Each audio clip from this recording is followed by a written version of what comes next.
ಪ್ರೀತಿಯ ತಂದೆ ತಾಯಿಯರಿಗೆ ನೀವು ಅಲ್ಲಿ ಕ್ಷೇಮವಾಗಿದ್ದೀರೆಂದು ಭಾವಿಸಿದ್ದೇನೆ. ಅವ್ವ, ಅಪ್ಪ, ನಾನಿಲ್ಲಿ ಆರಾಮಾಗಿದ್ದೇನೆ. ಈಗ BA ಫೈನಲ್ ಇಯರ್ ಓದುತ್ತಾ ಇದ್ದೇನೆ. 3 ವರ್ಷ ಮುಗೀತಾ ಬಂತು. ಇನ್ನೇನು 2 ತಿಂಗಳಷ್ಟೇ, ನಂತರ ಕೆಲಸಕ್ಕೆ ಸೇರಿ. ಅವ್ವ, ನಿನಗೆ ನೆಟ್ಟಿಗಿರೋ ಸೀರೆ ಕೊಡಿಸ್ಬೇಕು. ಅಪ್ಪ, ಮೊದಲು ನಿನ್ನ ಜೀತ ಬಿಡಿಸಬೇಕು.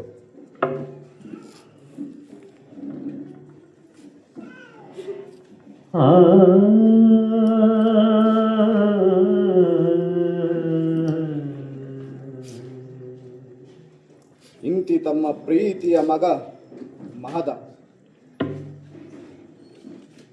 ಓ ತಗೊಳ, ಓ ತಗೋ, ಇಲ್ಲಿ ಎಬ್ಬಟ್ಟಾಕು.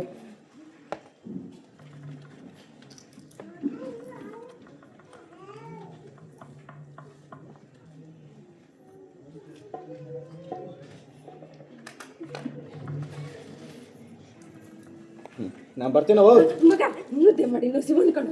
ಬೇಡ ಕಣವು, ನಾನು ತಿನ್ಕೊಂಡು ಬಂದೆ. ಬರ್ತೀನಿ. ನಾನಿರುವುದೇ ನಿಮಗಾಗಿ, ನಾನಿರುವುದೇ ನಿಮಗಾಗಿ.